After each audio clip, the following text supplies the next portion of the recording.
Good evening. আশা করি সবাই খুব ভালো আছো আর সবাই খুব ভালো থাকো সেই কামনা করেই আজকের ব্লগটা শুরু করতে চলেছি। আজকের ব্লগটা তাদের জন্য যারা নর্থ বেঙ্গলের পাহাড়ে কিংবা সিকিমের পাহাড়ে বেড়াতে যেতে চান কিন্তু ট্রেনে টিকিট পাচ্ছেন না, কারণ আজকের দিনে ট্রেনের টিকিট পাওয়া কিন্তু খুব দুর্বিষহ। প্রচুর ট্রেন বেড়ে গেছে কিন্তু তাতেও মানুষ টিকিট পাচ্ছেন না। তাহলে কি তারা যাবেন না পাহাড়ে ঘুরতে? যাবেন না ঘুরতে পাহাড়ে? তারা নিশ্চয়ই যাবেন, আলবাত যাবেন। তাদের জন্য রয়েছে বাস সার্ভিস তো রয়েছে, কিন্তু বর্তমানে প্রচুর প্রিমিয়াম বাস রয়েছে, সেইগুলো কিন্তু সাধারণ মধ্যবিত্তদের জন্য অ্যাফোর্ড করা একটু কঠিন হয়ে যায়, কারণ সেইগুলো স্টার্টিংয়ে হয় প্রায় 1000-1200 টাকা থেকে, আর সিজনে তো সেইগুলো গিয়ে দাঁড়ায় 3000, 4000, 5000ও চলে যায়, কারণ সেগুলো ডাইনামিক ফেয়ার। তাহলে যেতে তো হবে, মধ্যবিত্তরা নিশ্চয়ই যাবেন। তাদের জন্য রয়েছে সরকারি বাস, NBSTCর বাস, আর সেই বাসের ইনফরমেশান দিতেই আমি আজকে এসে হাজির হয়েছি এসপ্ল্যানেডেতে L20 বাস স্ট্যান্ডেতে। এখান থেকে আজ আমি জার্নি করব একদম কলকাতা থেকে শিলিগুড়ি পর্যন্ত। 580 কিলোমিটার রাস্তা এই বাস কিন্তু পাড়ি দিচ্ছে মাত্র 12 ঘন্টায়। সন্ধ্যে 6টায় ছাড়ছে, পরের দিন সকাল 6টায় গিয়ে পৌঁছচ্ছে শিলিগুড়িতে। একটা শিডিউল। এবার কোনো কারণে যদি জ্যামজট হয় রাস্তায় কিংবা রাস্তা খারাপ থাকে সেক্ষেত্রে একটু দেরি হতে পারে, সেইগুলো নিয়ে তো কিছু বলার নেই। তো যাই হোক, আজকে জার্নি হবে। আমি কিন্তু সেরকম যে সাংঘাতিক বাসের ব্যাপারে বুঝি তাই নয়, যদি বলি মিথ্যে কথা বলা হবে, কিন্তু এইটুকুনি বুঝি যে কেমন জার্নিটা হচ্ছে, কতটা কমফোর্ট, এছাড়া বাসের ফেয়ার কেমন কী আছে, কতটা সময় নিচ্ছে, আর এইগুলো জানানোর জন্যই কিন্তু আমি এসে হাজির হয়েছি এসপ্ল্যানেডেতে। বাস এখনও পর্যন্ত আসেনি, বাস এলে বাসের এক্সটেরিয়ার ইন্টেরিয়ার দেখাবো, তারপরে জার্নি তো থাকবেই, আর সেইগুলো দেখার জন্য অতি অবশ্যই থাকতে হবে ট্রাভেলার রানি 0.3 এর সাথে। বাস এসে হাজির হয়েছে আমাদের এখানে, বাসের এক্সটেরিয়ার ইন্টেরিয়ার সবই দেখাবো।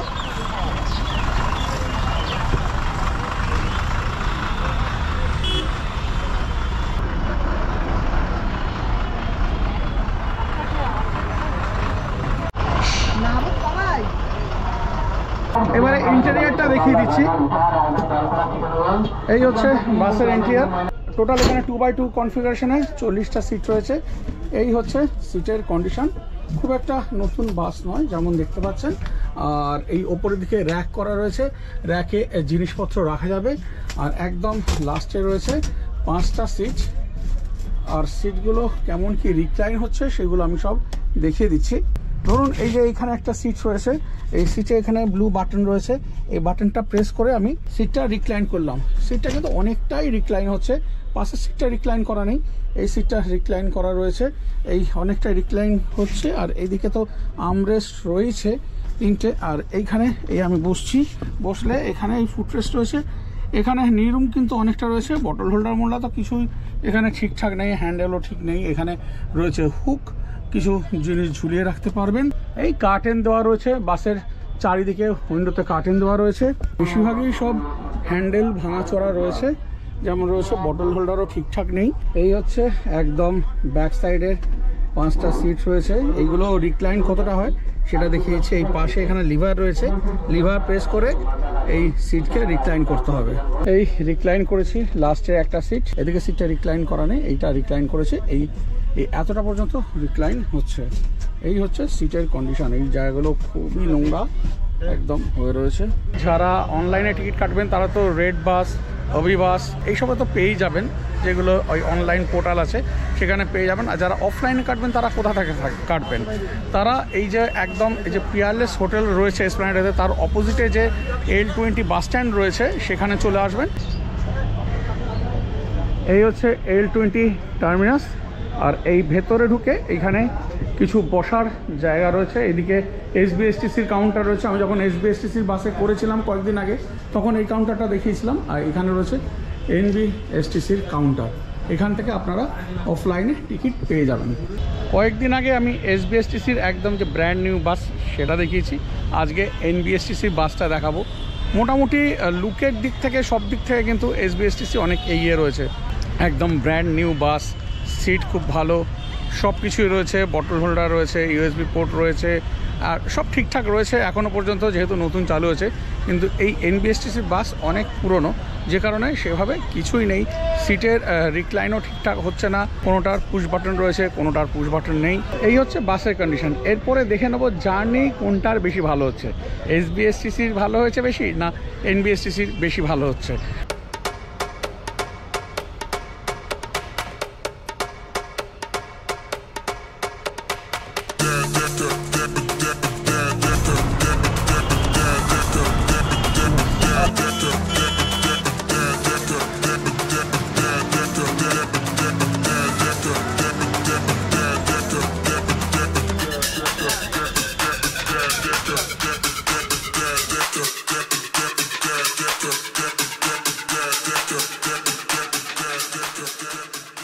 ঘড়িতে এখন 6:05 আর আমাদের এই এনবিএসটিসির বাস রওনা দিল তার গন্তব্য শিলিগুড়ির উদ্দেশ্যে। মোটামুটি শিডিউল রয়েছে 12 ঘন্টা, দেখা যাক 12 ঘন্টায় পৌঁছয় কিনা। 12 ঘন্টায় কিন্তু ভলভো পৌঁছচ্ছে না, কিন্তু আমাদের এই এনবিএসটিসির এই বাস, এই অশোক লেল্যান্ডের বাস দেখি যে পৌঁছয় কিনা। থাকুন, এখন জার্নি শুরু হয়ে গেছে। আমাদের ফার্স্ট হল্ট হবে ডিনারের জন্য কৃষ্ণনগরেতে। চলুক, যেমন যেমন জার্নি চলবে তেমন তেমন দেখাতে থাকবো।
সন্ধে 6:05 এসপ্ল্যানেড থেকে ছেড়ে প্রায় 113 কিলোমিটার রাস্তা অতিক্রম করতে টাইম লেগে গেল কতক্ষণ দেখবেন, দাঁড়ান ঘড়িটা দেখাচ্ছি, বাজে 11:26, মানে 5 ঘন্টা 20 মিনিট লেগে গেল।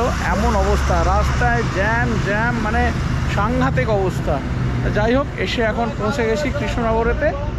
কৃষ্ণনগরতে এখন এখানে ডিনারের জন্য 8 ঘন্টা মতো হল্ট দিয়েছে। এখানে খাওয়া দাওয়া করে নেব, মা তারা হোটেল, তা সেখানে খাওয়া দাওয়া করে নিয়ে তারপরে আবার আমরা রওনা দেবো। এই বাসের ফেয়ারের ব্যাপারে বলে রাখি, যদি আপনারা অফলাইনে টিকিট কাটেন তাহলে পড়বে 486 টাকা করে, কোনো তার সাথে জিএসটি মিএসটি কিছু নেই। আর যদি অনলাইনে যদি টিকিট করেন তাহলে কিন্তু পড়বে ওই 486 প্লাস জিএসটি 5% প্লাস একটা কনভেনিয়েন্স ফি আছে, সব মিলিয়ে পড়ছে 515 টাকা 16 পয়সা। আমি রেড বাস থেকে কেটে নিয়েছি, আপনারা চাইলে রেড বাস, অভিবাস, মেক মাই ট্রিপ সেখান থেকে তো টিকিট করে নিতে পারেন, আর অফলাইনেও টিকিট করে নিতে পারেন। এই হচ্ছে তারামা হোটেল অ্যান্ড সুইটস।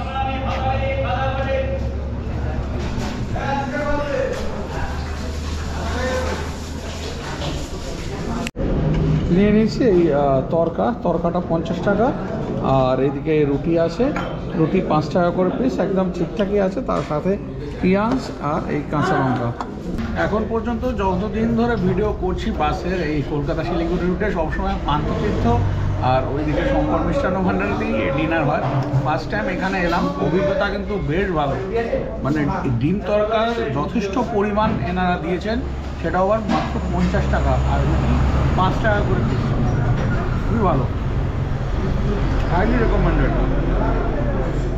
ডিনারের সাথে এখানে আবার মিষ্টিও রয়েছে, কৃষ্ণনগরের বিখ্যাত সরপুরিয়া সরভাজা। এই যে এটা হচ্ছে সরভাজা, এটা হচ্ছে সরপুরিয়া, সব 600 টাকা করে কিলো। এর বাইরে আরও সন্দেশ রয়েছে, রসের মিষ্টি রয়েছে। আমি তো এটা খেলাম, দুর্দান্ত খেতে, মাত্র 10 টাকা করে পিস, আর এরকম বড় বড় সাইজের, দারুণ। খাওয়া দাওয়া হাইলি রেকমেন্ডেড।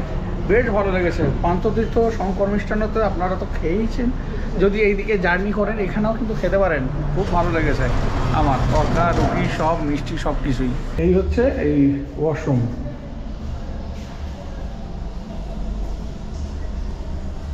আমাদের দায়িত্ব সহকারে যারা আমাদের ডেস্টিনেশনে পৌঁছে দেন, সেই হট সিটে যারা বসে থাকেন পাইলট দাদার সাথে আমি পরিচয় করিয়েছি। আজকে যারা আছেন, দুজন আছেন, তাদের সাথে পরিচয় করিয়েছি।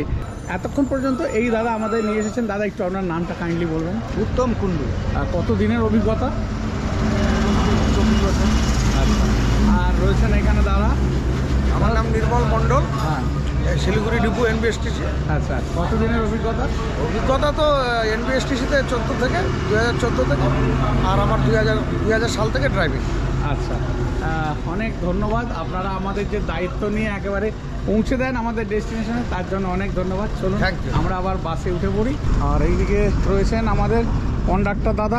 দাদা একটু নামটা বলে দাও। মজিবুল হোসেন।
আলিপুরদুয়ার 7টা গাড়ি।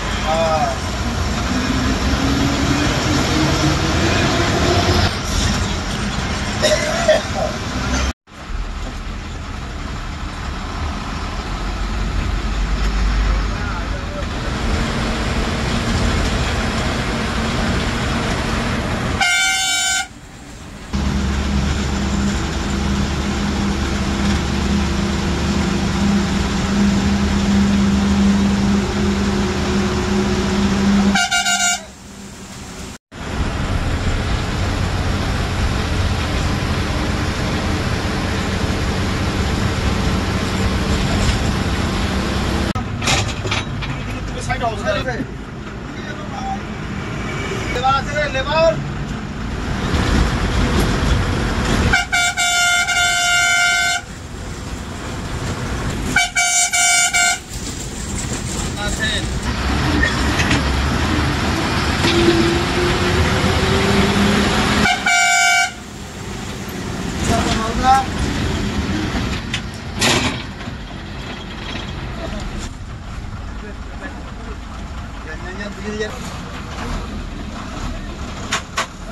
মাল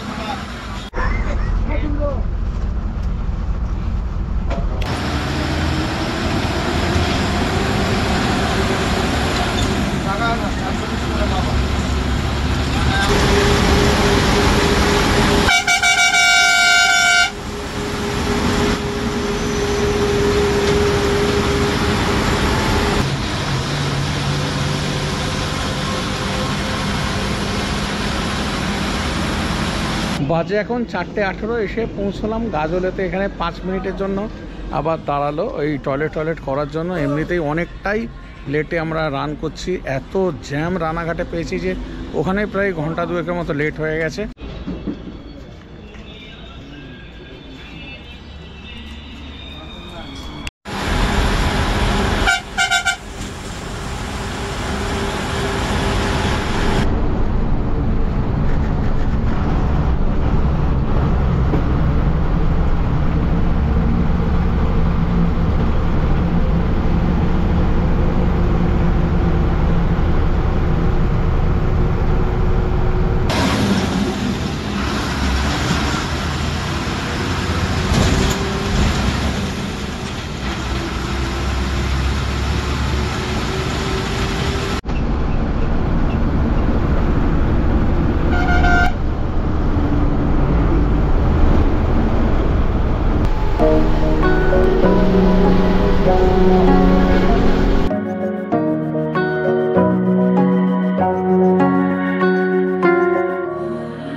ঘড়িতে এখন সকাল 6:50, এসে পৌঁছেছি আমরা ইসলামপুরেতে। এখানে একটু চায়ের জন্য হল্ট দিয়েছে, সবাই চা বিস্কিট খাচ্ছেন আর কি। মেনলি আমার আজকে আসা এই এনবিএসটিসি এই রকেটের এই যে জার্নি সেটা দেখানোর জন্য। তাই এটাতে করে আমি শিলিগুড়ি পৌঁছে আবার এনজিপি থেকে হলদিবাড়ি এক্সপ্রেস ধরে আমি বাড়ি ফিরে যাব। আমার এমনি কোনো কাজ নেই, শুধু এই রকেটের জার্নির জন্যই আসা। তা শিলিগুড়ি পৌঁছে এই বাসের জার্নি কেমন হলো না হলো সমস্ত কিছু জানাবো। আর এটাও জানাবো যে এসবিএসটিসির সাথে এই এনবিএসটিসির জার্নির তফাৎটা কোন জায়গায়।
ঘড়িতে এখন সকাল 8:15, আমার জার্নি শেষ হলো, এসে পৌঁছে গেছি তেনজিং নর্গে বাস স্ট্যান্ডে। জার্নি নিয়ে তো কথা বলছি, তার আগে এই এনবিএসটিসির রকেটে কোথা থেকে আপনারা অফলাইনে টিকিট কেটে দিতে পারেন সেটা আগে আমি দেখিয়ে দিচ্ছি। এই হচ্ছে তেনজিং নর্গে বাস স্ট্যান্ড। এই এনবিএসটিসির পরপর কাউন্টার রয়েছে, তার মধ্যে এইটা হচ্ছে এই 7 নম্বর কাউন্টার। এখান থেকে কিন্তু রকেটের টিকিট পেয়ে যাবে সন্ধ্যে 6:30 এখান থেকে রকেট ছাড়ছে কলকাতার উদ্দেশ্যে। এনবিএসটিসি রকেটের এই টিকিট কাটার জন্য অফলাইনের যে কাউন্টার সেটা তো দেখে দিলাম, এই 7 নম্বর কাউন্টার। এবারে বলি জার্নির ব্যাপারে। আর জার্নির ব্যাপারে যদি বলি, একেবারে এসবিএসটিসি আর এনবিএসটিসির মধ্যে কেমন কি তফাৎ রয়েছে সেইটা একটু বলে দিচ্ছি। এসবিএসটিসির যদি বাসের এক্সটেরিয়ার দেখেন, ইন্টেরিয়ার দেখেন, বেশ সুন্দর। রিক্লাইনার সিটস রয়েছে, রিডিং ল্যাম্প রয়েছে, চার্জিং পোর্ট রয়েছে, ইউএসবি পোর্ট রয়েছে, যদিও তার বেশিরভাগটাই ভেঙে দিয়েছে আমাদের মতো প্যাসেঞ্জারই, কিন্তু রয়েছে, সেইগুলো হয়তো আবার রিপেয়ার করে নেওয়া হবে।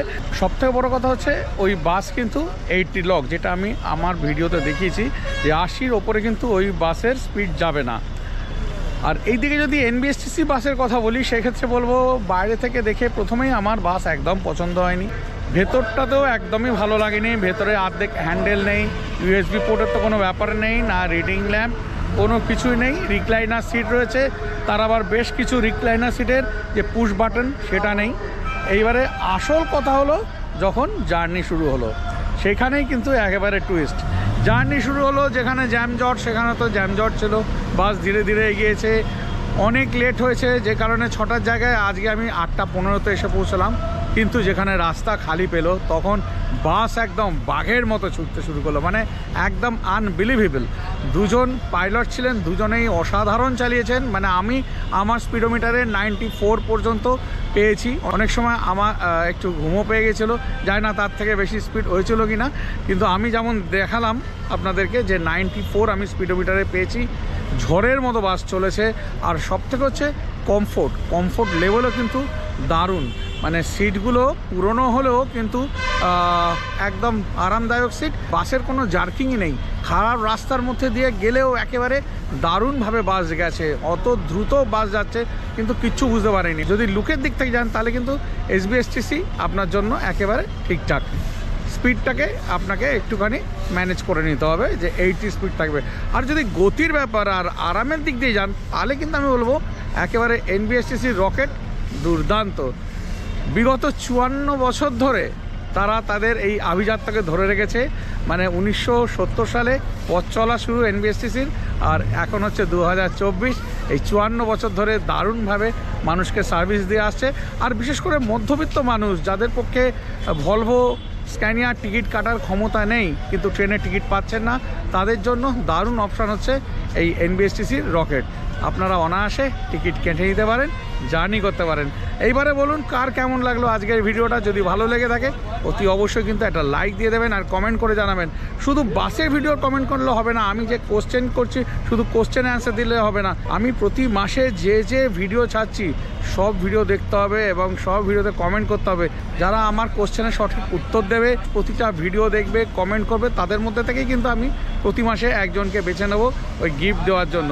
শুধু যে কোশ্চেনটা করলাম ওটা অ্যান্সার দিয়ে দিলাম, কিংবা শুধু বাসের ভিডিও দেখে আমি তার কমেন্ট করলাম সেটা করলে হবে না, সব ভিডিওতে কমেন্ট চাই। তাহলে আজকের ভিডিওটা এখানেই শেষ করছি, আবার আপনাদের সাথে দেখা হচ্ছে পরের ভিডিওতে। সবাই খুব ভালো থাকবেন, সুস্থ থাকবেন। এখানেই শেষ করলাম, আবার দেখা হচ্ছে পরের দিন।